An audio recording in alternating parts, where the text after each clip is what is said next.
नमस्कार दोस्तों, गोलू बुद्धा चैनल में आपका स्वागत है। कुछ ऐसी बातें हैं जिन्हें दूसरों से छुपाकर रखना चाहिए। पहली, अपनी आर्थिक स्थिति और इनकम।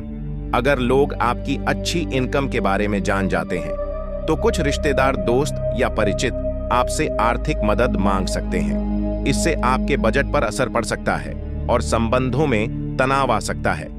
अपनी सैलरी, बचत, निवेश और अन्य वित्तीय योजनाओं के बारे में दूसरों को ना बताएं। इससे लोग अनावश्यक तुलना करने लगते हैं या आपसे धन संबंधी अपेक्षाएं रख सकते हैं। हर कोई आपकी सफलता से खुश नहीं होता। कुछ लोग आपकी कमाई जानकर जलन करने लगते हैं और आपको नीचे गिराने की कोशिश कर सकते हैं। अपनी आर्थिक स्थिति और इनकम को निजी रखना ही समझदारी है। इससे न केवल आप धोखाधड़ी और नकारात्मकता से बच सकते हैं, बल्कि अपनी वित्तीय स्थिरता भी बनाए रख सकते हैं। दूसरी, अपने अगले बड़े लक्ष्य और प्लान। हर कोई आपकी सफलता से खुश नहीं होता।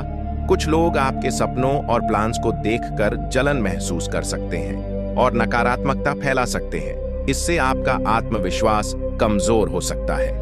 अगर आप अपने लक्ष्य के बारे में सबको बता देते हैं और किसी कारणवश उसे हासिल नहीं कर पाते तो लोग आपको ताने मार सकते हैं या मजाक बना सकते हैं। इससे मनोबल गिर सकता है। जब आप अपने लक्ष्य पर चुपचाप काम करते हैं तो आपकी पूरी ऊर्जा और ध्यान उसे पूरा करने में लगता है।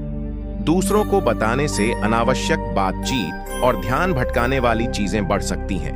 अपने बड़े लक्ष्य और प्लान्स को गुप्त रखना आपको नकारात्मकता, फालतू हस्तक्षेप और अनावश्यक दबाव से बचाता है। जब सफलता मिल जाए तभी दुनिया को बताना ज्यादा फायदेमंद होता है। तीसरी, अपने दान पुण्य और भलाई के काम।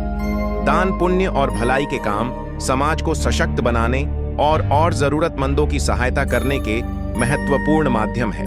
यह कार्य न केवल दूसरों के जीवन को सुधारते हैं, बल्कि व्यक्ति को आंतरिक शांति और संतोष भी प्रदान करते हैं। यदि आप किसी की मदद कर रहे हैं तो इसे प्रचारित न करें।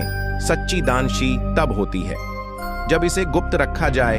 भोजन, कपड़े और आश्रय प्रदान करना, अनाथालय और वृद्ध आश्रमों में सेवा करना, आर्थिक रूप से कमजोर बच्चों की शिक्षा का खर्च उठाना, दान पुण्य और भलाई के काम समाज में प्रेम, सहयोग और करुणा को बढ़ावा देते हैं। इससे न केवल दूसरों का भला होता है, बल्कि हमें भी मानसिक शांति और आत्मसंतोष मिलता है।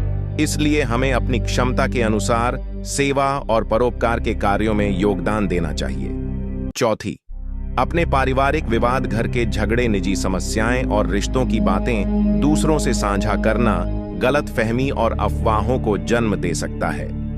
पारिवारिक विवाद जीवन का एक सामान्य हिस्सा है, लेकिन अगर इन्हें सही तरीके से नहीं सुलझाया जाए तो यह संबंधों में दरार पैदा कर सकते हैं। परिवार में झगड़े आमतौर पर गलतफहमी, संपत्ति विवाद, आर्थिक समस्याओं, पीढ़ीगत मतभेद या भावनात्मक असंतुलन के कारण होते हैं। समस्या का समाधान तभी संभव है जब परिवार के सभी सदस्य खुलकर अपनी बात रखें। पारिवारिक विवादों का समाधान धैर्य, संवाद और आपसी समझदारी से ही संभव है। यदि हम अहंकार और गुस्से को छोड़कर प्यार और समझदारी से काम लें तो परिवार में शांति और खुशी बनी रहेगी।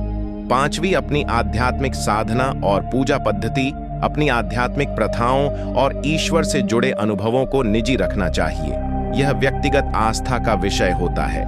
व्यक्ति की आंतरिक शांति, मानसिक संतुलन और आत्मविकास का एक महत्वपूर्ण मार्ग है। यह हर व्यक्ति की आस्था, परंपरा और व्यक्तिगत रुचि पर निर्भर करती है।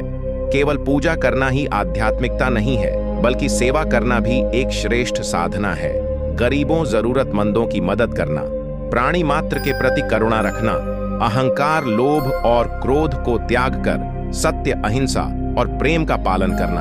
आध्यात्मिक साधना और पूजा पद्धति व्यक्ति के जीवन में शांति, प्रेम और संतोष लाने का मार्ग है। यह केवल धार्मिक क्रियाकलाप नहीं, बल्कि जीवन को श्रेष्ठ बनाने की प्रक्रिया है। हमें इसे अपनी आस्था और क्षमता के अनुसार। छठी, अपनी कमजोरियां और डर। हर किसी को अपनी कमजोरियों और भय के बारे में बताना सही नहीं है। कुछ लोग इनका गलत फायदा उठा सकते हैं। हर व्यक्ति की कुछ कमजोरियां और डर होते हैं जो उसके व्यक्तित्व और जीवन के अनुभवों से जुड़े होते हैं। इन्हें स्वीकार कर और इन पर काम करना आत्मविकास का महत्वपूर्ण हिस्सा है। छोटी छोटी बातों पर अधिक विचार करना, जिससे मानसिक शांति भंग हो जाती है। दूसरों की राय को अधिक महत्व देना, जिससे खुद के फैसलों पर संदेह होता है। सातवीं, अपनी निजी जिंदगी और संबंध। अपने निजी संबंधों और लव लाइफ को जरूरत से ज्यादा सार्वजनिक करने से परेशानियां बढ़ सकती हैं। यह ईर्ष्या और गलत फहमियां को जन्म दे सकता है। यदि आप अपनी निजी जिंदगी और संबंधों से जुड़ी किसी विशेष समस्या, भावनात्मक पहलू या रिश्तों को बेहतर बनाने के तरीकों पर चर्चा करना चाहते हैं, तो कृपया अपनी स्थिति के बारे में थोड़ा साझा करें। माता पिता, भाई बहन, जीवन साथी और बच्चों के साथ सामंजस्य रिश्तों में विश्वास, पारदर्शिता और भावनात्मक संतुलन। दोस्तों, मुझे उम्मीद है कि आपको यह वीडियो पसंद आया होगा। आपको यह वीडियो कैसा लगा, हमें कमेंट करके जरूर बताएं। यदि आपको यह वीडियो अच्छा लगा है तो आप सभी का बहुत बहुत धन्यवाद।